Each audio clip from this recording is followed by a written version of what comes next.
my daughter's best friend Emma, had been like family for 15 years, helping us through my wife's cancer and my business struggles. When my daughter died in a car accident, Emma stepped in to help manage our family restaurant chain. But 6 months later, I discovered Emma had been systematically transferring assets to shell companies owned by her and my late daughter's boyfriend David. They thought grief had made me weak and distracted. Instead, they were about to learn that some people become more dangerous when they have nothing left to lose. If you've ever been betrayed during your darkest hour, subscribe to see how this elaborate theft backfired in ways they never imagined. Let me know in the comments where you're listening from around the world. Now, the story begins. Emma Rodriguez had been part of our family since she and my daughter Sophia met during their freshman year at State University 15 years ago. What began as a college friendship had evolved into something deeper than most family relationships, with Emma becoming the daughter I'd never had and Sophia's closest confidant through every major life event. Emma had been present during my wife Catherine's 2-year battle with breast cancer, helping with medical appointments and household management, while Sophia completed her marketing degree. She'd been there when we'd nearly lost Moretti's restaurant group during the 2008 recession, working without pay to help coordinate suppliers and maintain customer relationships, while I'd struggled to restructure debt and preserve the business my grandfather had started in 1952. When Catherine died 3 years ago, Emma had helped Sophia and me navigate grief while ensuring that our 5 restaurant locations continued operating efficiently during the months when I'd been too devastated to focus on daily management decisions. Emma's support had been so comprehensive and reliable that I'd formalized her role within the company, appointing her as operations director with a generous salary and profit-sharing arrangement that reflected her contributions to our family's personal and professional stability. Most importantly, Emma had been the one who'd encouraged Sophia to pursue her MBA and join Moretti's restaurant group as marketing director, creating the succession plan that would eventually transfer ownership to the next generation of family leadership.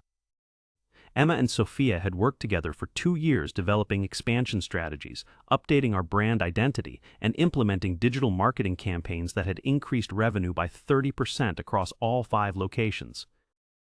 Their professional partnership had been as successful as their personal friendship, combining Emma's operational expertise with Sophia's marketing innovation to position Moretti's restaurant group for continued growth and family legacy preservation. But everything changed on March 15th when Sophia died in a car accident that transformed Emma from my daughter's best friend and business partner into the only person who understood both my personal grief and my professional responsibilities. The accident occurred during evening rush hour, when Sophia had been driving home from our flagship restaurant after reviewing quarterly financial reports with Emma and our accountant. A distracted driver ran a red light, causing the collision that killed Sophia instantly and left me with the kind of devastating loss that makes every other priority seem meaningless. Emma had been the one who'd called me from the hospital, who'd helped with funeral arrangements, and who'd managed business operations during the weeks when I'd been unable to function normally. Her support had been essential for maintaining restaurant operations while I'd processed grief that had consumed every aspect of my emotional and mental capacity. "Mr. Moretti, I want you to know that Sophia and I had discussed contingency plans for the business," Emma had said during the difficult conversation we'd had 2 weeks after the funeral. She wanted to make sure the restaurants would continue operating successfully if anything ever happened to her. Contingency plans that Sophia and Emma had discussed. The conversation had provided some comfort during the darkest period of my life, suggesting that my daughter had been thinking about business continuity and family legacy even though she'd been only 28 years old. "Emma, what kind of contingency plans did you and Sophia develop?" I'd asked. "Sophia wanted me to maintain operational oversight until you felt ready to either resume full management or implement longer-term succession planning," Emma had explained. "She was concerned about protecting everything your family had built." Emma's willingness to maintain operational oversight had been exactly what I'd needed during those early months of grief, when making business decisions had required more emotional energy than I'd been able to generate consistently. Over the following 6 months, Emma had managed daily restaurant operations with the same competence and dedication she'd always demonstrated, ensuring that our 5 locations continued providing excellent food and service while generating the revenue that supported our employees and their families. Emma had also worked with our accountant and legal advisors to address the business structure changes required by Sophia's death, updating ownership documents and management agreements to reflect new operational realities. Mr. Moretti, we need to discuss some administrative changes to protect the business during this transition period, Emma had said during one of our monthly meetings about restaurant operations and financial performance. What kind of administrative changes? I'd asked, trusting Emma's judgment about business management decisions that had become too overwhelming for me to evaluate thoroughly. Sophia had been working with David Chen, her boyfriend, on developing digital payment systems and online ordering platforms, Emma had explained. David's technology consulting company could help us implement efficiency improvements that Sophia had been planning before the accident. David Chen.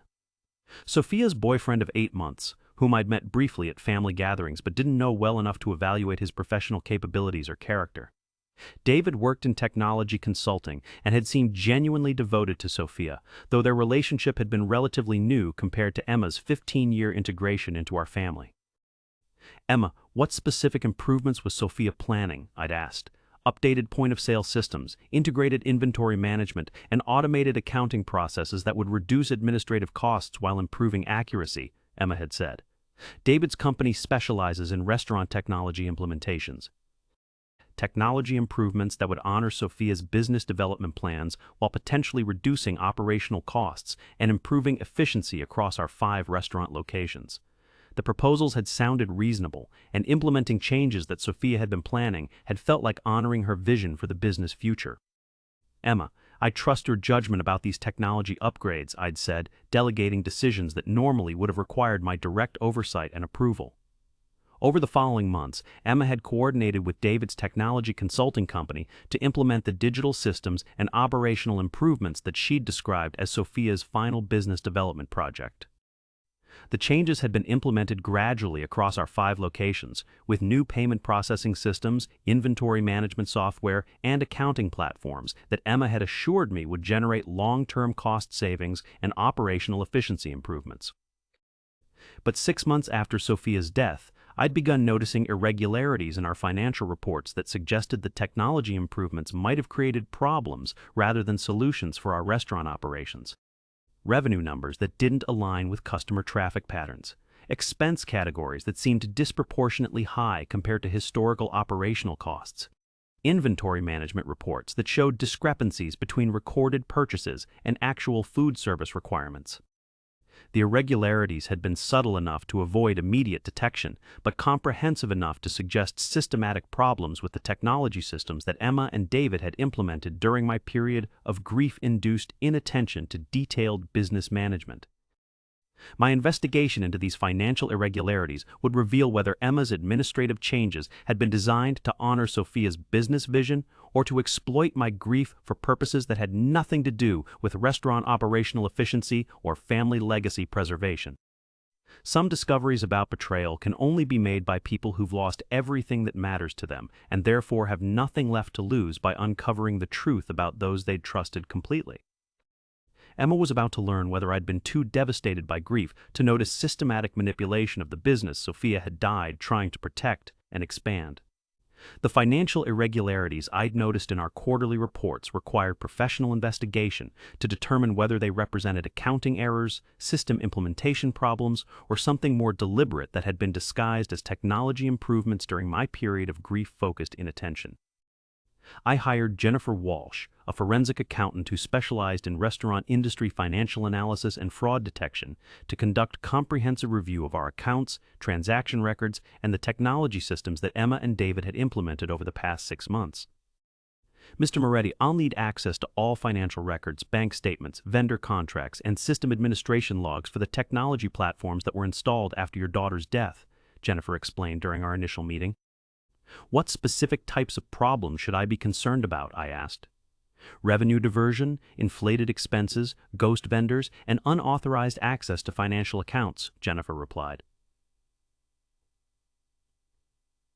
Technology implementations provide opportunities for sophisticated financial manipulation that can be difficult to detect without forensic analysis. Jennifer's investigation began with analysis of revenue patterns across our 5 restaurant locations, comparing pre-implementation and post-implementation financial performance to identify anomalies that might indicate systematic problems with the new digital systems. Mr. Moretti, I'm seeing significant discrepancies between reported sales and expected revenue based on customer traffic analysis, Jennifer reported after her first week of investigation. What kind of discrepancies? I asked. Revenue shortfalls of approximately 12 to 15% across all 5 locations, starting immediately after the new payment processing systems were implemented, Jennifer said. The shortfalls are consistent enough to suggest systematic rather than random causes. Systematic revenue shortfalls of 12 to 15%. The missing revenue represented approximately $40,000 per month across our 5 restaurant locations, money that should have been appearing in our business accounts but was apparently being diverted elsewhere. Jennifer's analysis of our expense records revealed additional irregularities that suggested the technology implementation had created opportunities for financial manipulation rather than operational efficiency improvements. Mr. Moretti, your technology consulting expenses have increased by 300% since the system implementation, Jennifer reported. David Chen's company is billing for ongoing maintenance and support services that seem disproportionately expensive for the systems that were installed. Technology consulting expenses that had increased by 300%, while revenue had decreased by 12 to 15%. The financial pattern suggested that the technology improvements had been designed to extract money from our business rather than enhance operational efficiency. But Jennifer's investigation revealed something even more disturbing than inflated consulting fees and diverted revenue. The new technology systems had been configured to transfer funds automatically to accounts that weren't controlled by Moretti's restaurant group. Mr. Moretti, the payment processing system includes automated transfer protocols that move portions of daily revenue to accounts listed as operational expense management and technology maintenance reserves, Jennifer explained. What accounts are receiving these transfers? I asked. Shell companies registered under the names Sophia's Legacy Holdings and Memorial Business Services, Jennifer said. Both companies were incorporated 3 weeks after your daughter's death. Shell companies named after my deceased daughter, created within weeks of her funeral to receive money stolen from the business she died trying to expand and improve. The names had been chosen to exploit my grief while disguising theft as memorial tributes to Sophia's business vision. Jennifer's investigation of these shell companies revealed that they were owned jointly by Emma Rodriguez and David Chen, who'd been systematically diverting revenue from our restaurants while presenting themselves as loyal employees implementing technology improvements to honor my daughter's memory. Mr. Moretti, Emma, and David have been stealing approximately $40,000 per month from your restaurants for the past 6 months, Jennifer reported. They've taken over $200,000 using systems they installed while you were grieving your daughter's death. $200,000 stolen by people I'd trusted to protect the business Sophia had been working to expand when she died. Emma had used her 15-year relationship with our family, and David had used his romantic connection to my daughter to gain access to financial systems that enabled systematic theft disguised as operational improvements. But Jennifer's investigation revealed that Emma and David's theft had been even more comprehensive than simple revenue diversion. They'd been preparing to transfer ownership of our restaurant properties and business assets through legal mechanisms that would have made their theft permanent and irreversible. Mr. Moretti, Emma has been working with attorneys to establish successor management rights that would give her legal authority to sell restaurant properties if you became unable to manage business operations, Jennifer explained. What legal basis would support successor management rights? I asked. Documentation claiming that you've been experiencing mental health difficulties related to grief that affect your business judgment and decision-making capacity, Jennifer said. Emma has been building a legal case that you're incompetent to manage the restaurants due to depression and emotional instability. Emma had been documenting my grief symptoms and business management difficulties to support legal arguments that I was mentally incompetent to operate the restaurants, enabling her to assume legal control of assets that she and David could then sell or transfer to their shell companies. The scope of Emma and David's theft was staggering. They'd been stealing revenue through automated transfers, inflating technology consulting expenses, and preparing to seize legal control of the entire restaurant business through competency challenges based on my natural grief responses to losing my daughter. Jennifer, what legal options do I have for recovering the stolen money and preventing the ownership transfer? I asked. Criminal fraud charges, civil litigation for asset recovery, and injunctive relief to prevent further theft or property transfers, Jennifer replied. But we'll need to document the theft comprehensively before Emma and David realize their scheme has been discovered. Emma and David had assumed that my grief had made me incapable of detecting their systematic theft or responding effectively to financial manipulation that had been disguised as loyal support during my period of devastating loss. but they'd underestimated how grief can transform people in ways that make them more dangerous rather than more vulnerable, especially when betrayal comes from people who'd been trusted with family relationships and business responsibilities. Jennifer's investigation would provide the evidence needed for criminal prosecution and asset recovery, but more importantly, it would enable me to respond to Emma and David's betrayal through methods that ensured comprehensive consequences for exploiting my daughter's death to steal the business she'd been working to preserve and expand. That evening, I sat in Sophia's former office at our flagship restaurant, reviewing Jennifer's documentation of the theft that had been committed by people she'd loved and trusted, people who'd used her death as an opportunity for financial gain rather than honoring her memory through legitimate business development. Emma and David's education about consequences was about to begin, delivered by someone who'd lost everything that mattered to him and therefore had nothing left to lose, by ensuring that people who steal from grieving families face systematic destruction of everything they'd tried to gain through betrayal. Some lessons about loyalty and character can only be taught by people who've survived the worst possible losses and emerged with clarity about the difference between genuine support and calculated exploitation of vulnerability. Emma and David were about to discover whether they'd successfully stolen a business from a broken man or whether they'd made the mistake of betraying someone who'd become dangerous through loss rather than weakened by grief. Jennifer Walsh completed her forensic investigation 6 weeks after I'd hired her to analyze the financial irregularities that had appeared following Emma and David's technology implementation. Her final report documented systematic theft that was more comprehensive and sophisticated than I'd initially suspected. Mr. Moretti, Emma Rodriguez and David Chen have stolen approximately $240,000 from your restaurants over the past 8 months, Jennifer reported during our final meeting. But the theft represents only part of their overall scheme to gain control of your business assets. The investigation had revealed that Emma and David's plan extended far beyond simple revenue diversion, to include systematic preparation for complete business takeover through legal mechanisms that would have made their theft permanent while appearing legitimate to courts and regulatory authorities. Emma has been working with probate attorneys to establish grounds for business succession based on your alleged mental incapacity, Jennifer explained. She's documented instances of what she calls grief-related business judgment impairments that could support legal arguments for transferring management authority. Grief-related business judgment impairment. Emma had been systematically documenting my natural responses to devastating loss as evidence of mental incompetence that would justify transferring legal control of the restaurants to her management. Jennifer's investigation had uncovered Emma's communications with attorneys, mental health professionals, and business valuation experts who'd been preparing the legal framework for assuming control of Moretti's restaurant group through competency proceedings that would have been difficult to challenge without comprehensive documentation of her fraudulent activities. Mr. Moretti, Emma's legal strategy was sophisticated and probably would have succeeded if you hadn't detected the financial irregularities, Jennifer said. Courts typically defer to family friends who appear to be protecting elderly or grief-impaired business owners. Emma's 15-year relationship with our family had provided perfect cover for systematic theft, disguised as protective management of assets belonging to someone whose judgment had been allegedly compromised by grief and emotional trauma. But Jennifer's investigation had also revealed that David Chen's role in the scheme had been more significant than his apparent function as technology consultant implementing systems improvements.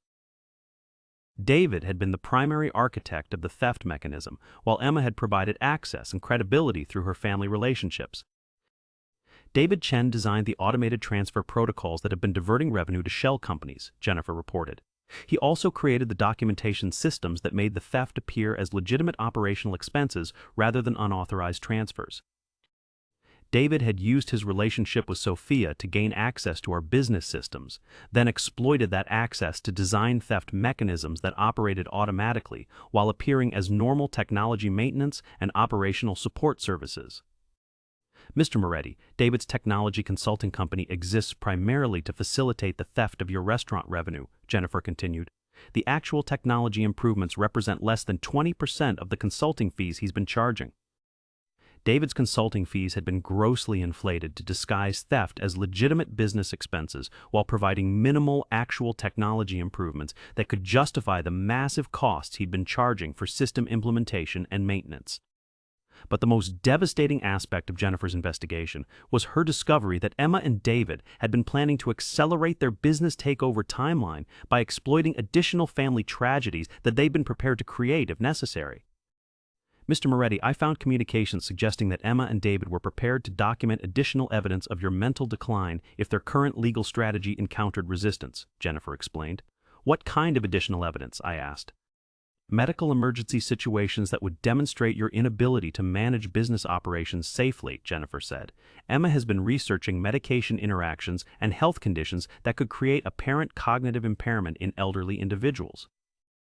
Emma had been researching methods for creating medical emergencies that would provide definitive evidence of my incompetence to manage business operations, enabling faster legal transfer of restaurant ownership while appearing as natural health decline rather than deliberate incapacitation.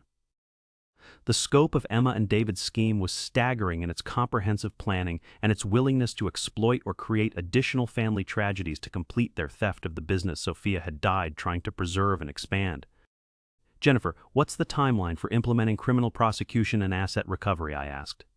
2 weeks for complete documentation preparation, 1 week for law enforcement coordination, and immediate injunctive relief to prevent further asset transfers or ownership changes, Jennifer replied. But criminal prosecution would only address the legal aspects of Emma and David's betrayal, while leaving unresolved the deeper issues of trust violation and exploitation of family grief for financial gain. My response would require a more comprehensive approach that ensured consequences extended beyond legal penalties. The first step was documenting Emma and David's theft in ways that would expose their scheme to everyone who'd known our family during the 15 years when Emma had been building relationships and credibility that she'd ultimately used to facilitate systematic financial manipulation. I prepared comprehensive documentation packages that included Jennifer's forensic investigation, evidence of the shell companies created in Sophia's name, and recordings of conversations where Emma and David had discussed their plans for assuming business control through competency proceedings. These packages would be distributed to family members, business associates, restaurant employees, and community members who deserved to know that Emma and David had been exploiting Sophia's death to steal the business she'd been working to expand when she died. But the most important aspect of my response involved ensuring that Emma and David's theft would be exposed during a public setting that demonstrated the comprehensive nature of their betrayal to everyone who'd known them as loyal family friends rather than calculating criminals. The annual Sophia Moretti Memorial Scholarship Dinner was scheduled for the following month, an event that Emma had been helping to coordinate while systematically stealing from the business that funded the educational scholarships established in my daughter's memory. The scholarship dinner would provide the perfect opportunity to expose Emma and David's theft in front of the business associates, family friends, and community members who'd been supporting the Memorial Scholarship Fund without knowing that its primary coordinators had been stealing from the foundation that made the scholarships possible. Emma and David had been using their roles in organizing Sophia's memorial events to maintain their reputation as devoted family friends while systematically looting the business that provided funding for charitable activities established to honor my daughter's memory. Their education about consequences would begin at the memorial dinner they'd been helping to coordinate, delivered in front of the same community audience they'd been deceiving about their loyalty and character. Some lessons about betrayal and exploitation can only be taught in settings that provide appropriate witnesses for revelations about the true character of people who've been using family relationships and charitable activities as cover for systematic criminal activity. Emma and David were about to discover whether their theft had been undetected or whether they'd been under comprehensive surveillance by someone who'd been documenting their crimes while planning systematic consequences for people who steal from grieving families using the names and memories of the people they'd loved. The annual Sophia Moretti Memorial Scholarship Dinner was scheduled for Saturday evening at the Grand Harbor Hotel, the same venue where we'd celebrated Sophia's college graduation 6 years earlier. Emma had been coordinating the event logistics while David had been managing the digital promotion and online registration systems that collected donations for the scholarship fund. The irony was devastating and perfect. Emma and David had been organizing a memorial celebration for the daughter whose death they'd exploited to steal from the business she'd died trying to protect, while using their roles as event coordinators to maintain their reputation as devoted family friends rather than systematic criminals. The dinner would host 150 guests, including business associates, restaurant employees, community leaders, and family friends who'd been supporting the scholarship fund without knowing that its primary organizers had been stealing from the foundation that made the educational awards possible. Jennifer Walsh had prepared comprehensive documentation packages that would be distributed to dinner guests, providing forensic evidence of Emma and David's theft alongside explanations of how they'd exploited my grief and Sophia's memory to facilitate financial crimes that had continued for 8 months after her death. Mr. Moretti, the documentation includes financial analysis, legal evidence, and recorded conversations that demonstrate the scope of Emma and David's betrayal, Jennifer explained, as we reviewed the materials that would expose their scheme to everyone who'd known them as loyal family members. The packages included photographs of the Shell Company Incorporation documents that Emma and David had filed using names like Sophia's Legacy Holdings and Memorial Business Services to disguise their theft as memorial tributes to my daughter's business vision. Most damaging were transcripts of recorded conversations where Emma and David had discussed their timeline for assuming legal control of the restaurants through competency proceedings based on my alleged grief-related mental decline. Emma's been documenting Frank's depression symptoms to support the incompetency case, David had said during one conversation Jennifer had recorded. Another few months of this and we'll have enough evidence to petition for business management transfer.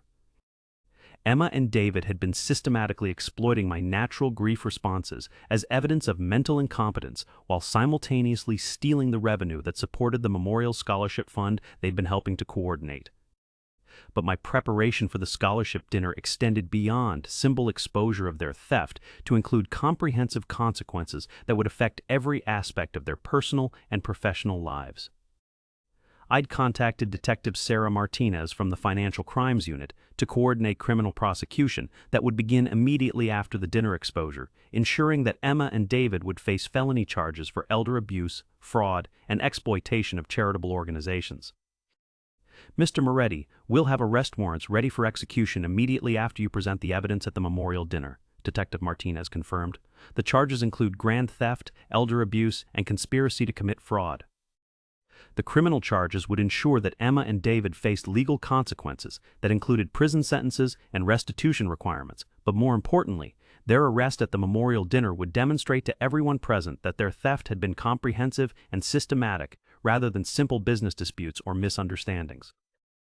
I'd also initiated civil litigation, seeking recovery of stolen assets, plus punitive damages that would consume any remaining resources Emma and David had accumulated through their theft of restaurant revenue and their preparation for business ownership transfer.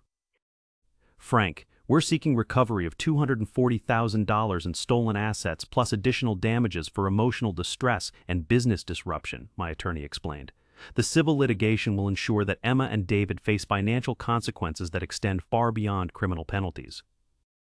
But the most important aspect of my preparation involved ensuring that Emma and David's exposure would permanently destroy their credibility and social relationships within the community where they'd been building reputation and professional connections while systematically stealing from our family business.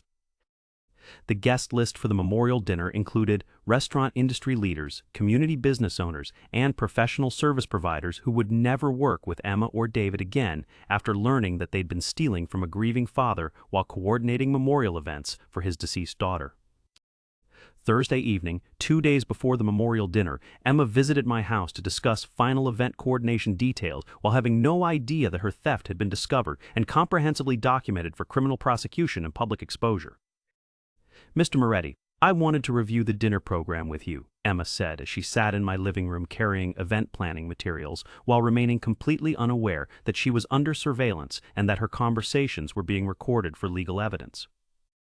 Emma, I appreciate everything you've done to organize Sophia's memorial dinner, I said, choosing my words carefully to maintain her confidence while gathering additional evidence of her deception. It's been an honor to coordinate the scholarship dinner, Emma replied. Sophia would be proud of how the scholarship fund has helped students pursue their educational goals. Sophia would be proud of the scholarship fund that Emma had been systematically looting while using her role as event coordinator to maintain her reputation as a devoted family friend rather than a calculating criminal who'd exploited my daughter's death for financial gain. Emma, how do you think Sophia would feel about the business changes we've implemented since her death? I asked.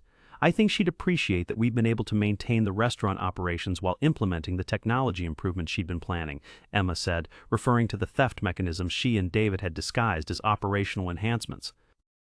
Emma's ability to discuss the technology systems while maintaining complete deception about their actual purpose demonstrated the sophisticated planning and systematic dishonesty that had enabled her 8-month theft of restaurant revenue. Emma, David's technology consulting has been expensive, I said, testing whether she would acknowledge the inflated costs or continue maintaining that the charges represented legitimate business improvements.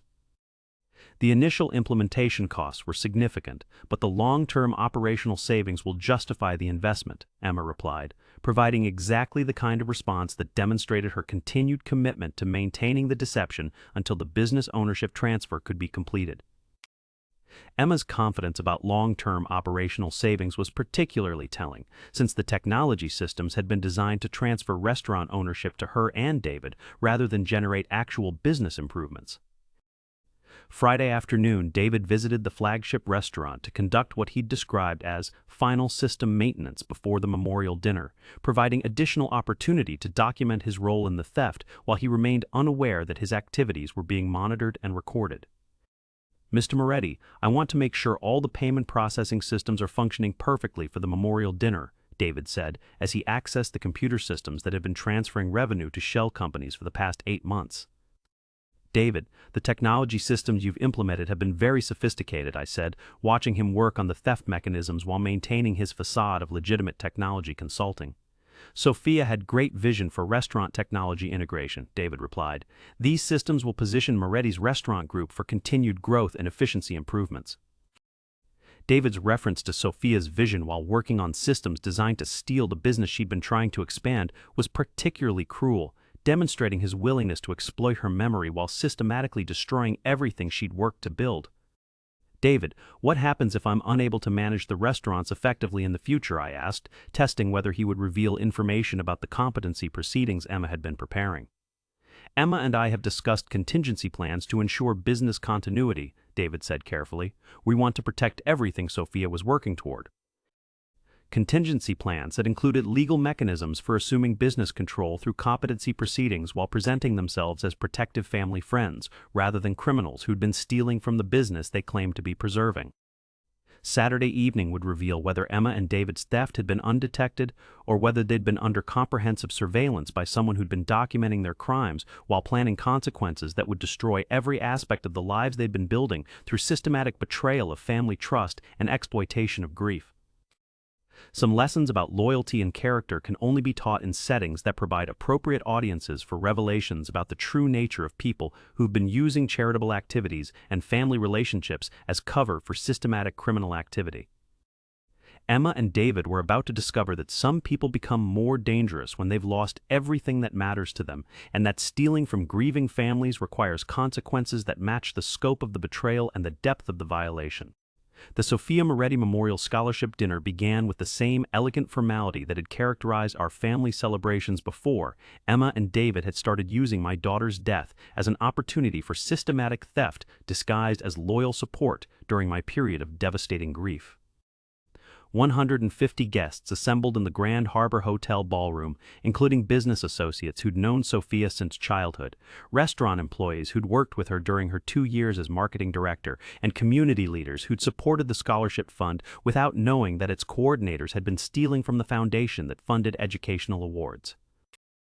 Emma and David sat at the head table beside me, displaying the same gracious appreciation for community support that had characterized their behavior throughout 8 months of systematic theft from the business Sophia had died trying to expand and protect.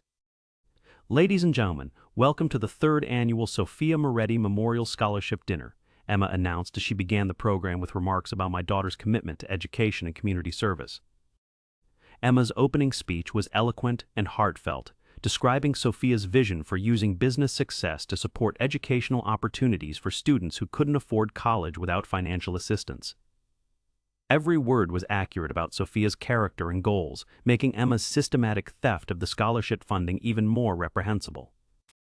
Sophia believed that education was the foundation for individual success and community prosperity, Emma continued, her voice carrying genuine emotion as she described values she'd been systematically violating while coordinating memorial events in Sophia's honor.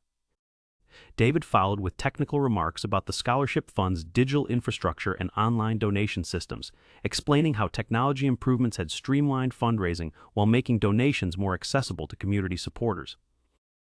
David's presentation about fundraising technology was particularly ironic, since the same technical expertise had been used to design theft mechanisms that diverted restaurant revenue to shell companies while appearing as legitimate operational expenses. The dinner program continued with scholarship recipient presentations, community leader remarks, and video tributes to Sophia's memory that had been prepared by Emma and David while they'd been systematically stealing from the business that funded the educational awards. But the evening's tone changed when I rose to deliver what guests expected would be closing remarks about the scholarship fund's continued growth and my appreciation for community support during the most difficult period of my life. Thank you all for supporting the scholarship fund that honors Sophia's commitment to education and community service, I began, watching Emma and David's confident expressions as they anticipated gracious acknowledgement of their coordination efforts. Tonight, I want to share information about how the scholarship fund has been managed since Sophia's death and about the people who've been responsible for ensuring that donations reach the students who need educational assistance, I continued. Emma and David maintained their attentive expressions, apparently viewing my comments as preparation for thanking them publicly for their dedication to preserving Sophia's charitable vision. Unfortunately, I've discovered that some people who've been coordinating memorial events and managing scholarship fund operations have been systematically stealing from the foundation established to honor my daughter's memory, I said. The ballroom fell completely silent as guests processed that the memorial dinner they'd attended to support educational scholarships had been organized by people who'd been stealing from the charitable fund they'd been pretending to protect. Over the past 8 months, Emma Rodriguez and David Chen have stolen $240,000 from Moretti's restaurant group while using their roles as memorial event coordinators to maintain their reputation as devoted family friends, I continued. Emma's face went completely white as she realized that her theft had been discovered and was being exposed in front of everyone who'd known her as Sophia's loyal best friend rather than a calculating criminal who'd exploited family grief for financial gain.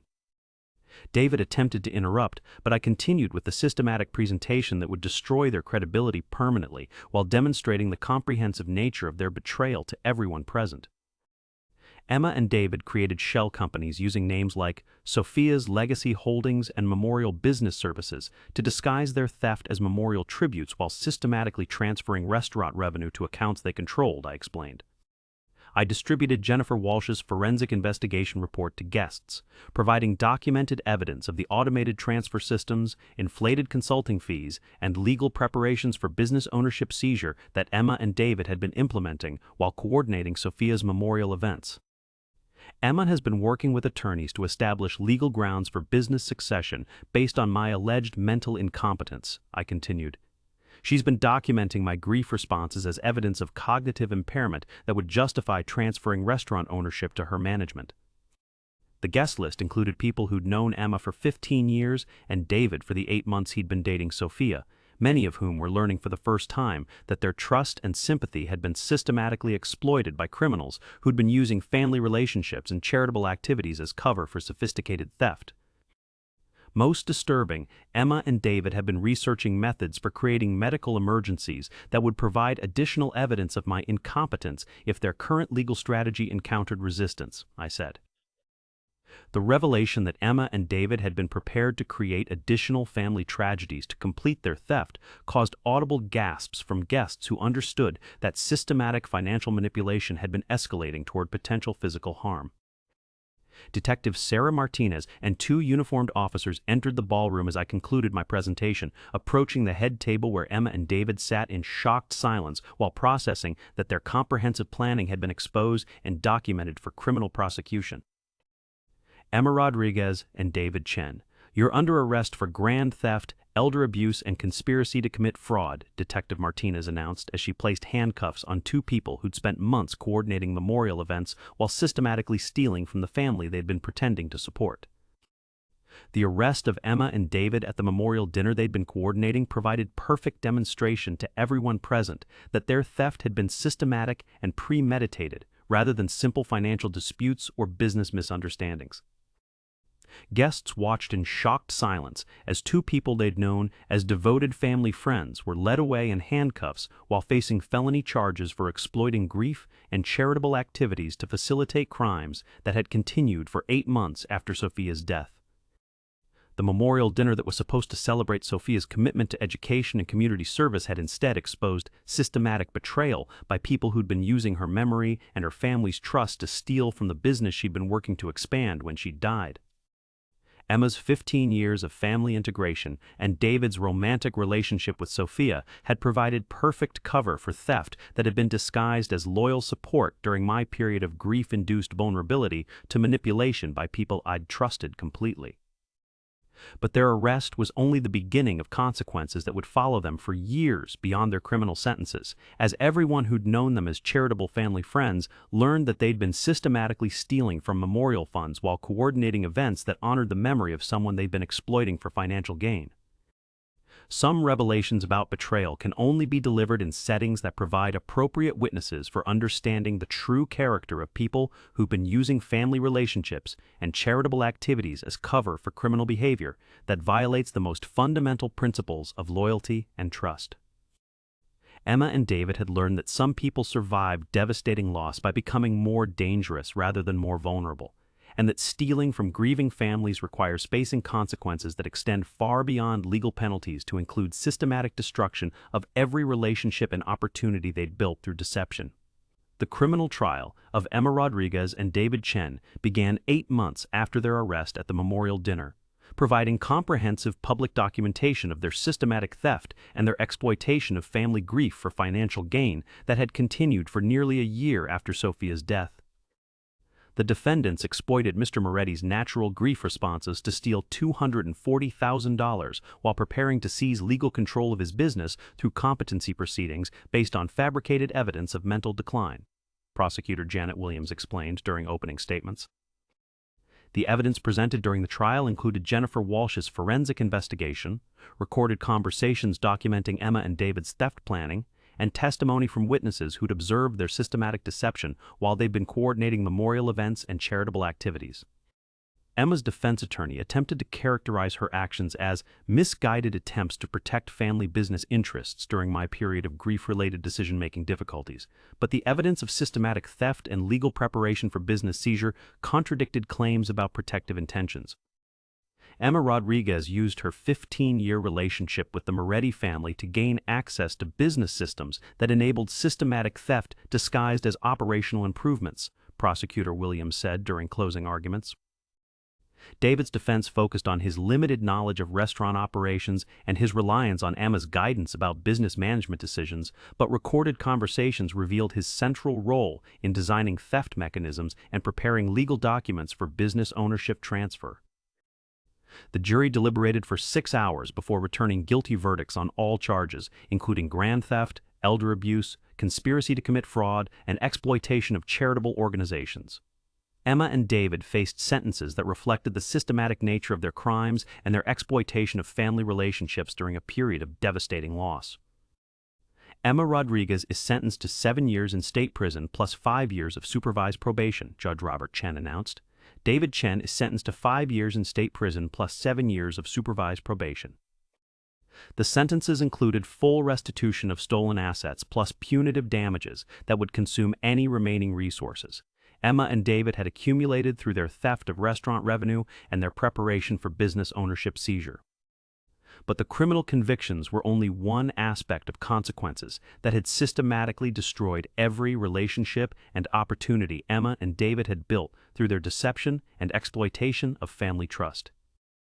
Emma's professional reputation in restaurant management had been permanently destroyed by comprehensive documentation that she'd been stealing from employers while using her operational expertise to facilitate systematic theft rather than business improvement.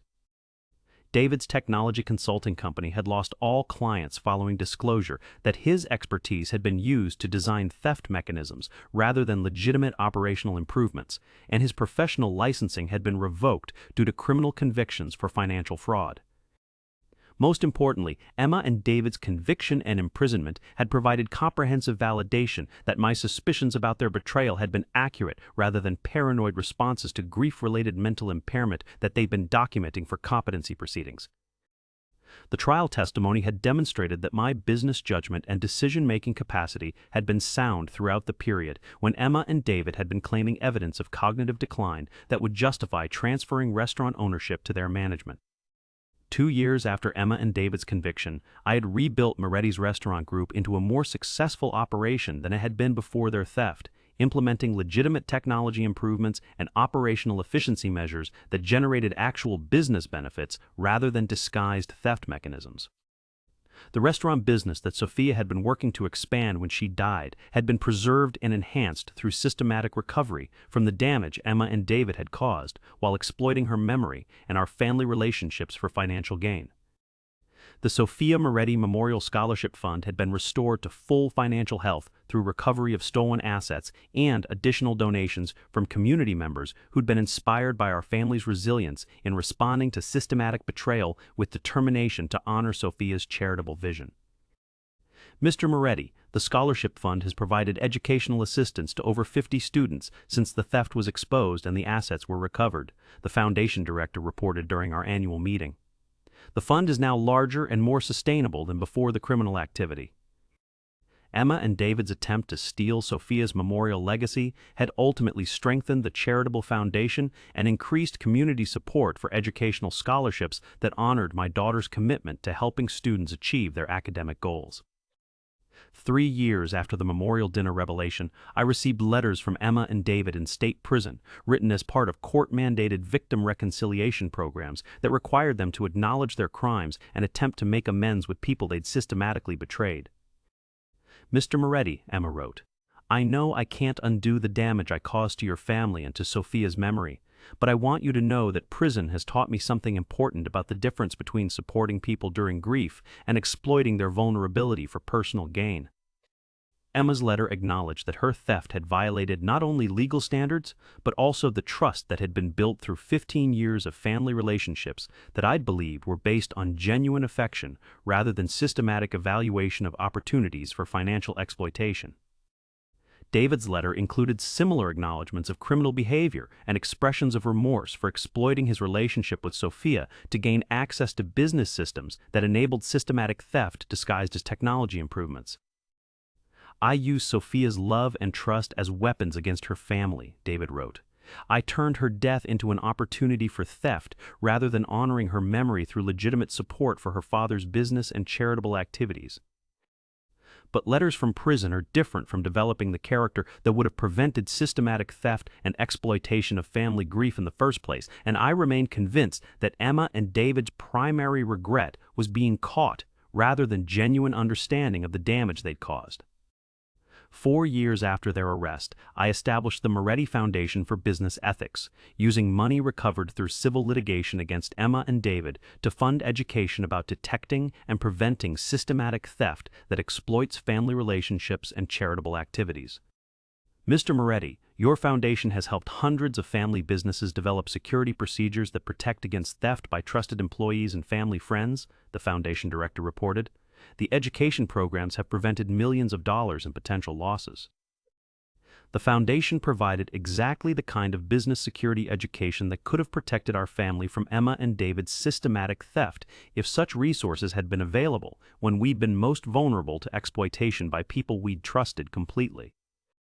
Emma and David's attempt to steal our family business had been converted into resources that helped other families protect themselves from similar betrayal while maintaining appropriate trust in genuine family relationships that deserve support and encouragement. 5 years after the memorial dinner revelation, Moretti's restaurant group had expanded to 8 locations while maintaining the family-focused culture and community involvement that had characterized the business for 3 generations before Emma and David had attempted to steal our legacy through exploitation of grief and charitable activities.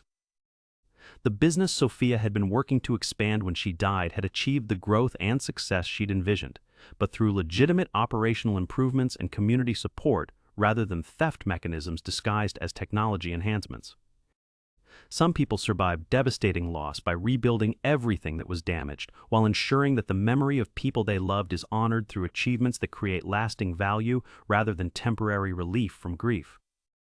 Emma and David had learned that exploiting family relationships during periods of vulnerability requires consequences that extend far beyond criminal penalties to include systematic destruction of every opportunity they'd tried to gain through betrayal of trust and exploitation of charitable activities.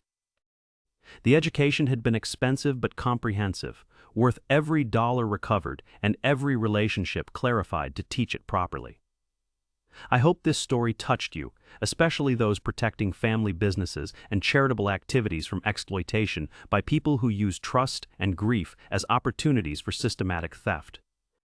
If this story moved you, please support our channel with a like and subscribe for more stories about family business protection, detecting systematic theft, and the courage to expose betrayal even when it comes from people you've trusted for years. Drop a comment below sharing your thoughts, or let me know where you're listening from around the world. These stories about family loyalty, business security, and protecting charitable legacies connect people across all communities and cultures. Thank you for joining this journey through systematic betrayal, family business protection, and the wisdom that comes from understanding the difference between genuine support and calculated exploitation of vulnerability. Until next time, remember, the most valuable lesson isn't about money or business success, but about recognizing when trust is being exploited for criminal gain and having the strength to expose systematic theft even when the criminals are people you've loved and trusted as family.